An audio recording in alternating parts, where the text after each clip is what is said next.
Hello good morning everybody. चलिए आज के इस वीडियो में हम लोग राइज और रेज के डिफरेंस को समझने की कोशिश करेंगे। ये जो राइज और रेज होता है ये दोनों हमारा वर्ब होता है और ये दोनों वर्ब बड़ा ही कंफ्यूजिंग वर्ब होता है। हमें समझ में नहीं आता है कि कब हमें राइज यूज करने हैं और कब हमें रेज यूज करने हैं। साथ ही साथ आज के इस वीडियो में हम लोग ये भी सीखेंगे कि कब हमें अराइज यूज करने हैं और कब हमें अराउज यूज करने हैं। तो चलिए आज का क्लास हम लोग ये शुरू करते हैं।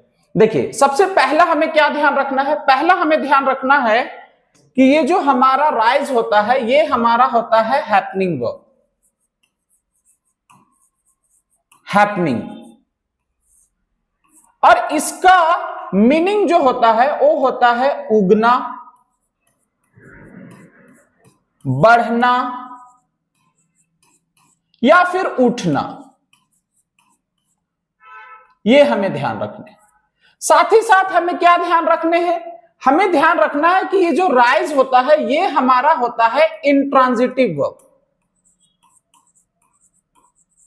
इंट्रांजिटिव वर्ब, इंट्रांजिटिव वर्ब क्या होता है? तो इंट्रांजिटिव वर्ब हम लोगों ने पढ़ रखा है कि इंट्रांजिटिव वर्ब ऐसे वर्ब होते हैं जिसके बाद हम ऑब्जेक्ट नहीं लिख सकते हैं, जिसके बाद कोई ऑब्जेक्ट नहीं आता है। अगर हम लोग इसकी फॉर्म की बात करें तो ये जो हमारा राइज है ये वर्ब का हमारा बेस फॉर्म है। इसका जो सिंगुलर फॉर्म होगा वो हमारा हो जाएगा राइजेस और इसका जो सेकंड फॉर्म होगा वो हमारा होगा रोज। थर्ड फॉर्म हमारा हो जाएगा रीजन और जो फोर्थ फॉर्म होगा आईएनजी फॉर्म वो हमारा हो जाएगा राइजिंग।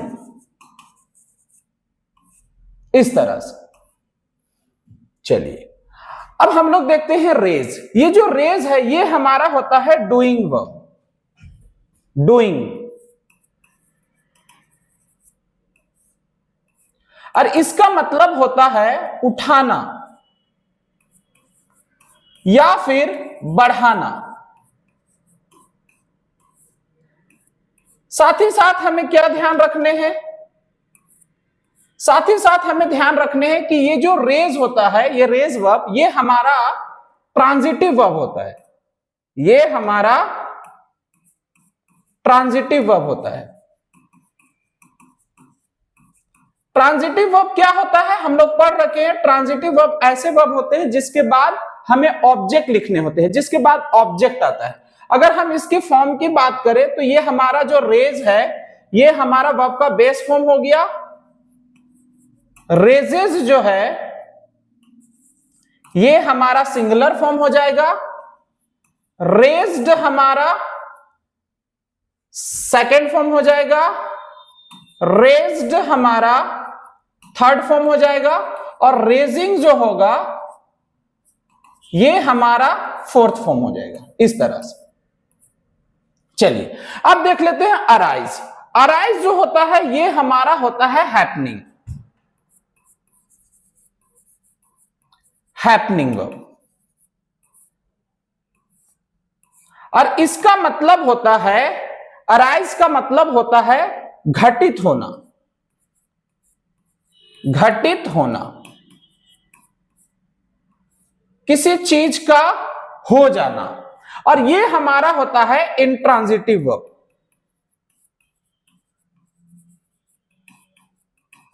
इंट्रांजिटिव वर्ब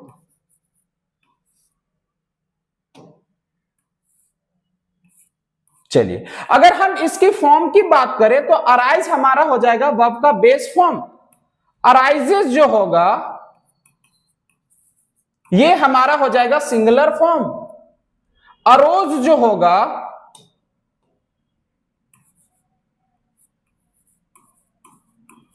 ये हमारा सेकंड फॉर्म।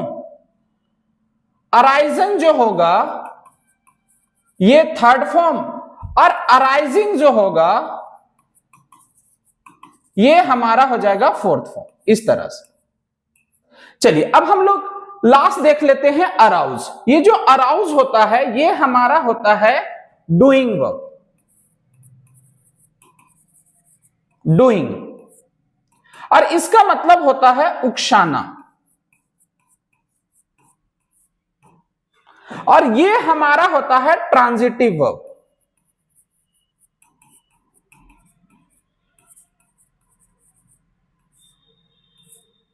चलिए अगर हम इसकी फॉर्म की बात करें तो ये जो अराउज है ये हमारा हो गया वर्ब का बेस फॉर्म। इसका जो सिंगुलर फॉर्म होगा वो हमारा हो जाएगा अराउजेस, और हमारा जो सेकंड फॉर्म होगा वो हो जाएगा अराउज्ड। थर्ड फॉर्म भी हमारा होगा अराउज्ड, और जो फोर्थ फॉर्म होगा वो हमारा हो जाएगा अराउजिंग। इस तरह से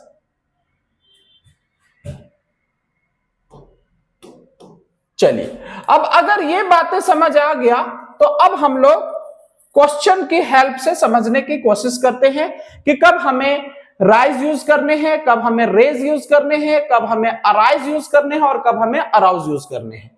देखिए हमारा पहला सेंटेंस है they have risen the level of the competition, कि उन लोगों ने कंपटीशन के लेवल को बढ़ा दिया है। अब इस सेंटेंस में देखिए एक वर्ब यूज हुआ है रीजन। अब ये जो रीजन है ये हमारा राइज वर्ब का थर्ड फॉर्म है, और हम लोगों ने पढ़ा कि जो राइज वर्ब होता है वो हमारा इंट्रांजिटिव वर्ब होता है। इसका मतलब ये जो वर्ब लिखा हुआ है ये हमारा इंट्रांजिटिव वर्ब है, इंट्रांजिटिव वर्ब। और हम लोगों ने पढ़ रखा है कि इंट्रांजिटिव वर्ब ऐसे वर्ब होते हैं जिसके बाद ऑब्जेक्ट नहीं आना चाहिए, लेकिन यहां पे देखिए ये जो द लेवल है ये हमारा ऑब्जेक्ट रहा।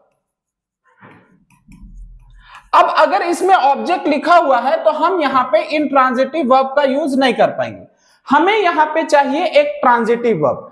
ट्रांजिटिव वर्ब हमारा होता है रेज, रेज का सेकंड फॉर्म होता है रेज्ड और थर्ड फॉर्म होता है रेज्ड। तो हम यहां से ये रीजन को हटाएंगे और लिखेंगे रेज्ड, और इस सेंटेंस को हम लोग इस तरह से सही करेंगे they have raised the level of the competition. चलिए नेक्स्ट सेंटेंस देखिए, the man raised from the seat and rose his hand. Man जो है सीट से उठा और अपना हाथ उठाया। अब इस सेंटेंस में देखिए, इस सेंटेंस में यहां पे लिखा हुआ है रेज्ड, रेज्ड। अब ये जो रेज्ड है ये रेज वर्ब का सेकंड फॉर्म लिखा हुआ है, और रेज वर्ब जो होता है वो हमारा ट्रांजिटिव वर्ब होता है, ट्रांजिटिव वर्ब।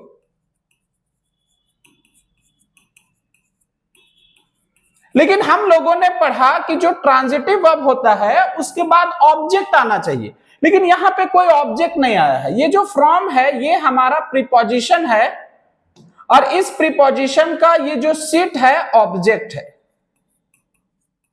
इसका मतलब कि यहां पे जो वर्ब लिखा हुआ है उसके बाद कोई ऑब्जेक्ट नहीं है, इस वर्ब के पास ऑब्जेक्ट नहीं है, तो हम यहां पे ट्रांजिटिव वर्ब नहीं लिख पाएंगे। हमें यहां पे एक इंट्रांजिटिव वर्ब लिखना है। इंट्रांजिटिव वर्ब हमारा होता है राइज, और राइज का सेकंड फॉर्म होता है रोज, तो हम यहां पे लिखेंगे रोज।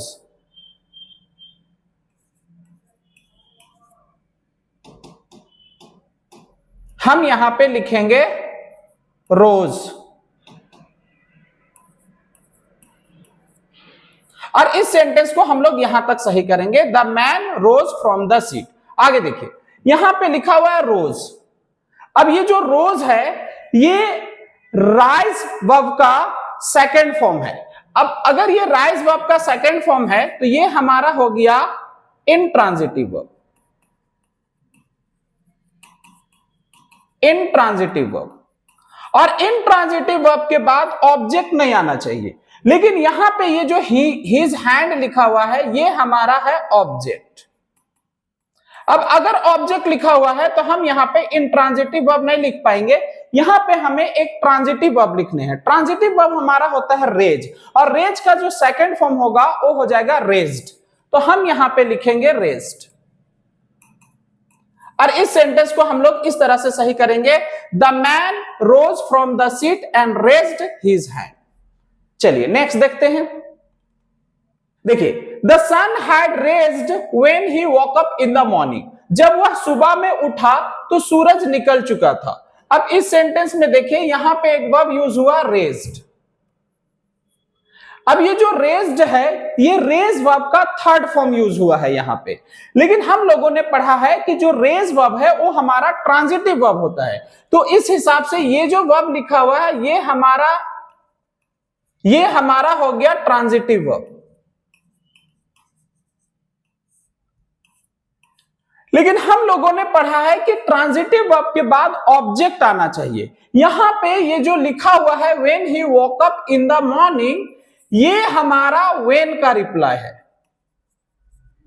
और अगर ये व्हेन का रिप्लाई है तो ये हमारा हो गया एडवर्ब ऑफ टाइम। और हम लोगों ने पढ़ा है कि जो ऑब्जेक्ट होता है वो या तो कोई नाउन होता है, या तो प्रोनाउन होता है, या नाउन फ्रेज होता है, या फिर नाउन क्लॉज होता है। तो इस हिसाब से अगर हम देखें तो ये जो रेज्ड वर्ब लिखा हुआ है इसके बाद कोई ऑब्जेक्ट नहीं लिखा हुआ है। अब अगर कोई ऑब्जेक्ट नहीं लिखा हुआ है तो हम यहाँ पे ट्रांजिटिव वर्ब नहीं लिख पाएंगे, हमें यहाँ पे लिखना है एक इंट्रांजिटिव वर्ब। इंट्रांजिटिव वर्ब हमारा होता है राइज, और राइज का सेकंड फॉर्म हो जाएगा रोज, और थर्ड फॉर्म हो जाएगा रीजन। तो हम यहां पे लिखेंगे रीजन, और इस सेंटेंस को इस तरह से सही करेंगे, the sun had risen when he woke up in the morning. चलिए नेक्स्ट देखिए, the CFC gases are rising the global temperature day by day. कह रहा है कि सीएफसी गैसेस जो है वो ग्लोबल टेम्परेचर को दिन ब दिन बढ़ा रहा है। अब इस सेंटेंस में देखिए एक वर्ब यूज हुआ है हमारा आर राइजिंग, और ये जो राइजिंग है ये रेज वर्ब का आईएनजी फॉर्म है, फोर्थ फॉर्म है। लेकिन हम लोगों ने पढ़ा कि जो रेज वर्ब होता है वो हमारा होता है इंट्रांजिटिव वर्ब। तो इस हिसाब से यहां पे जो लिखा हुआ है ये हमारा होता है इंट्रांजिटिव वर्ब। और फिर हम लोगों ने पढ़ा कि इंट्रांजिटिव वर्ब के बाद हम ऑब्जेक्ट नहीं लिख सकते हैं, लेकिन ये जो द ग्लोबल टेम्परेचर है ये इस सेंटेंस में इस वर्ब का ऑब्जेक्ट है। अब अगर यहां पे ऑब्जेक्ट लिखा हुआ है तो हम यहां पे इंट्रांजिटिव वर्ब नहीं लिख पाएंगे, हमें यहां पे लिखना है एक ट्रांजिटिव वर्ब, और हमारा जो रेज होता है वो हमारा ट्रांजिटिव वर्ब होता है। तो रेज का हम लोग फोर्थ फॉर्म लिखेंगे रेजिंग, और इस सेंटेंस को हम लोग इस तरह से सही करेंगे, The CFC gases are raising the global temperature day by day।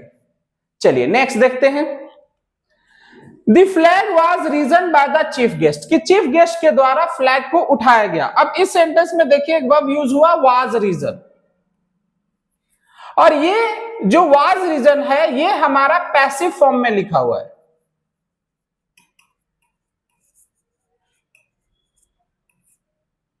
हमें कैसे पता चला कि ये पैसिव फॉर्म में लिखा हुआ है? तो एक तो ये जो वाज है ये बी की फॉर्म है, बी की फॉर्म के बाद अगर हम वर्ब का थर्ड फॉर्म लिखेंगे तो हमारा सेंटेंस पैसिव फॉर्म में लिखा जाएगा। दूसरा कि यहां पे देखिए ये जो लिखा हुआ है ये बाय प्रीपोजिशन है, और इस प्रीपोजिशन का ये जो द चीफ गेस्ट है ऑब्जेक्ट है, जो कि डूअर है, इस सेंटेंस का डूअर है। तो इस हिसाब से हमें पता चल गया कि ये सेंटेंस जो है पैसिव फॉर्म में लिखा हुआ है। अब हम लोगों ने पढ़ा है कि जो रेज वर्ब होता है वो हमारा हैपनिंग वर्ब होता है, हैपनिंग वर्ब, और उसी वर्ब का ये थर्ड फॉर्म रीजन लिखा हुआ है। फिर हम लोगों ने पढ़ा है कि जो हैपनिंग वर्ब होता है उसका पैसिव नहीं बनता है, उसका पैसिव फॉर्म नहीं बनता है, मतलब उसको हम पैसिव फॉर्म में नहीं लिख सकते हैं। तो इस हिसाब से ये सेंटेंस हमारा रॉन्ग हो गया। अब हमें यहां पे चाहिए एक डूइंग वर्ब जिसको हम आसानी से पैसिव फॉर्म में लिख सकते हैं। रेज जो होता है वो हमारा डूइंग वर्ब होता है, अगर रेज का थर्ड फॉर्म लिखेंगे तो हमारा आ जाएगा रेज्ड। तो यहां पे हम लिखेंगे रेज्ड, और इस सेंटेंस को इस तरह से सही करेंगे, the flag was raised by the chief guest. चलिए नेक्स्ट सेंटेंस देखते हैं, raise to your hands if you agree what I say, कि आप अपने हाथ उठाओ अगर आप सहमत हो जो मैं कह रहा हूं उस बात से। तो अब इस सेंटेंस में देखिए, इस सेंटेंस में हमारा वर्ब यूज हुआ है रेज, और ये जो रेज होता है ये हमारा होता है ट्रांजिटिव वर्ब, और ट्रांजिटिव वर्ब के बाद ऑब्जेक्ट आना चाहिए। ये जो योर हैंड्स है ये इस वर्ब का ऑब्जेक्ट बन सकता है, लेकिन यहां पे ये जो टू प्रीपोजिशन लिखा हुआ है इस प्रीपोजिशन का ये ऑब्जेक्ट बन गया है। यहां पे कुछ नहीं करेंगे, सिंपली हम लोग इस टू प्रीपोजिशन को हटा देंगे और इससे क्या होगा कि ये जो योर हैंड्स ऑब्जेक्ट है ये रेज वर्ब का ऑब्जेक्ट बन जाएगा और ये सेंटेंस हमारा सही हो जाएगा। और इसको हम लोग इस तरह से सही कर लेंगे, raise your hands if you agree what I see. चलिए नेक्स्ट देखते हैं।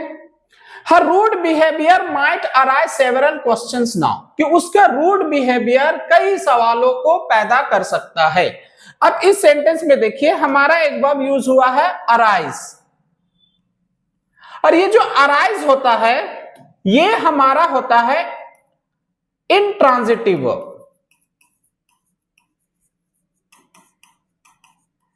Intransitive verb. अब हम लोगों ने पढ़ा है कि इंट्रांजिटिव वर्ब के बाद हम लोग ऑब्जेक्ट नहीं लिख सकते हैं, लेकिन यहां पे देखिए ये जो सेवरल क्वेश्चंस लिखा हुआ है इस सेंटेंस में ये रहा ऑब्जेक्ट। तो अगर यहां पे ऑब्जेक्ट लिखा हुआ है तो हम अराइज नहीं लिख पाएंगे क्योंकि ये हमारा होता है इंट्रांजिटिव वर्ब। हम यहां पे लिखेंगे ट्रांजिटिव वर्ब, और हम लोगों ने पढ़ा है कि जो अराउज होता है वो हमारा होता है ट्रांजिटिव वर्ब। तो हम यहां पे लिखेंगे अराउज।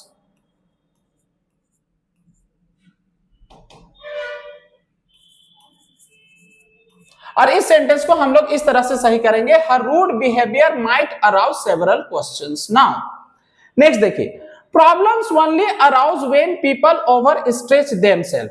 प्रॉब्लम तभी आता है जब लोग खुद को ओवर स्ट्रेच करते हैं। अब इस सेंटेंस में देखिए, इस सेंटेंस में लिखा हुआ है अराउज। ये जो अराउज होता है ये हमारा होता है ट्रांजिटिव वर्ब, और हम लोगों ने पढ़ा कि जो ट्रांजिटिव वर्ब होता है उसके बाद ऑब्जेक्ट चाहिए, लेकिन यहां पे कोई ऑब्जेक्ट नहीं लिखा हुआ है। यहां पे ये जो when people overstretch themselves लिखा हुआ है ये हमारा है व्हेन का रिप्लाई, और जो व्हेन का रिप्लाई होता है वो हमारा होता है एडवर्ब ऑफ टाइम। लेकिन जो ऑब्जेक्ट होते हैं वो हमारा होता है व्हाट का रिप्लाई। यहां पे व्हाट का रिप्लाई नहीं लिखा हुआ है। अगर व्हाट का रिप्लाई लिखा हुआ होता तो हम इस क्लॉज को इस अराउज वर्ब का ऑब्जेक्ट मान सकते थे, लेकिन ऐसा नहीं है। इसका मतलब यहां पे ये जो अराउज लिखा हुआ है इसके पास कोई ऑब्जेक्ट नहीं है। अगर कोई ऑब्जेक्ट नहीं है तो हम यहाँ पे ट्रांजिटिव वर्ब नहीं लिख पाएंगे, हमें यहाँ पे एक इंट्रांजिटिव वर्ब लिखने हैं। और हम लोगों ने पढ़ रखा है कि जो अराइज होता है वो हमारा इंट्रांजिटिव वर्ब होता है, तो हम यहाँ पे लिखेंगे अराइज। और इस सेंटेंस को हम लोग इस तरह से सही करेंगे, problems only arise when people overstretch themselves. तो चलिए आज के क्लास में हम लोग राइज, रेज, अराइज और अराउज के डिफरेंस को समझने की कोशिश कर रहे थे। उम्मीद करते हैं कि ये डिफरेंसेस आपको अच्छे से समझ में आ गया होगा। अगर ये डिफरेंसेस आपको अच्छे से समझ में आ गया हो तो इस वीडियो को एक बार लाइक कर दीजिएगा। लोगों में भी इस वीडियो को शेयर कीजिए ताकि ज्यादा से ज्यादा लोग हमारे इस चैनल से जुड़ पाए। आज की क्लास में बस इतना ही। हम लोग मिलते हैं फिर से किसी नेक्स्ट क्लास में जहां पे इसी तरह का कोई अच्छा सा कॉन्सेप्ट सीखेंगे। तब तक के लिए थैंक यू।